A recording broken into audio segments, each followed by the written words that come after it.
अभी हाल ही में फारूक अब्दुल्ला साहब का स्टेटमेंट आया कि वो 370 और 35 से वापस चाहते हैं। फिर क्या था, पूरे देश में बवाल मच गया। रात को टीवी पर एंकर के चीखने चिल्लाने की आवाजें आने लगी। देशद्रोही, गद्दार, पाकिस्तान चले जाओ, चीन चले जाओ, वगैरह वगैरह। चैनल बदलती रही, लेकिन बात घूम फिर के वहीं की वहीं। सुर लगभग सबके एक जैसे ही थे। उसके ठीक पहले दिल्ली के एक होटल रूम से एक कश्मीरी के साथ बदतमीजी की खबर आई। उसे होटल से निकाल दिया गया, ये कहकर कि वो एक कश्मीरी है। आखिर हम कश्मीर को लेकर इतने इमोशनल और कश्मीरियों को लेकर इतने अग्रेसिव क्यों हैं? नमस्कार, मैं हूं अधिबा और आप देख रहे हैं दी कंटाप। कश्मीर जितनी खूबसूरत ये जगह है, उतनी ही जटिलताओं से घिरी हुई भी है। कश्मीर की समस्याओं को आप काले या सफेद की शक्ल में मत देखिए। इनमें कई तरह के पहलू हैं। मसलन कश्मीर में कई तरह के लोग हैं, कुछ भारत समर्थित हैं तो कुछ पाकिस्तान समर्थित, तो कुछ आजाद कश्मीर के पक्ष में है। यानी ना वो भारत समर्थित है और ना ही वो पाकिस्तान समर्थित।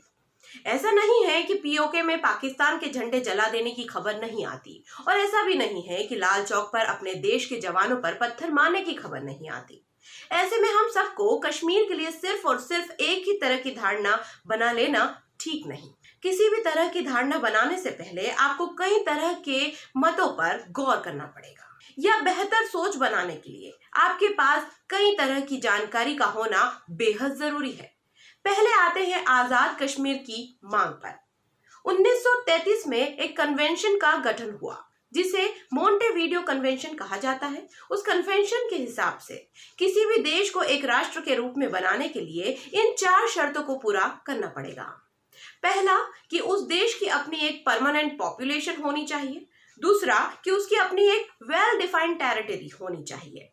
तीसरा, उसकी अपनी सरकार होनी चाहिए। और चौथा, उसके बाकी देशों के साथ संबंध अच्छे होना चाहिए।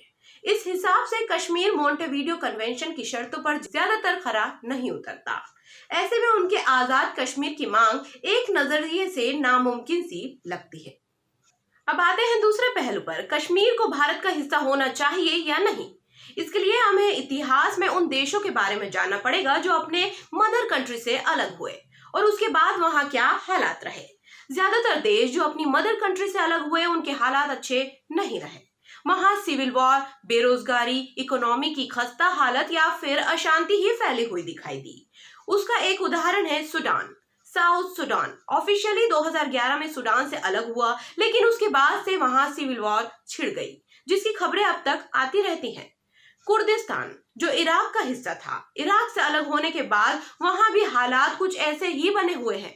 उसके अलावा ताइवान का चीन से अलग होना, पर उसके बाद दुनिया में सिर्फ 17 ही देशों का ताइवान को एक अलग राष्ट्र के रूप में स्वीकार करना उस देश के विकास के लिए ठीक नहीं, क्योंकि जिन देशों के संबंध में चीन से हैं, वो ताइवान को सपोर्ट करने से बचते नजर आते हैं। बाकी चीन ताइवान को आज तक अपने से अलग नहीं मानता। उसके अलावा कैटालोनिया है जो स्पेन से अलग होना चाहता है, पर स्पेन नहीं चाहता। हालांकि वहां वजह कुछ और ही है। कैटालोनिया अपने को स्पेन से अलग इसलिए चाहता है क्योंकि वो लोग बहुत अमीर और पैसे वाले हैं। उन्हें लगता है कि स्पेन में अगर हम शामिल हुए तो हमारा पैसा गरीबों में बांट दिया जाएगा। ऐसा नहीं है कि किसी देश से अलग होने के बाद वहां के हालात सिर्फ बदतर हुए हैं। एक आध देशों के अच्छे भी हुए, पर हाँ, उनके आंकड़े बहुत कम हैं। सबसे सक्सेसफुल सेपरेशन का जीता जागता उदाहरण है बांग्लादेश।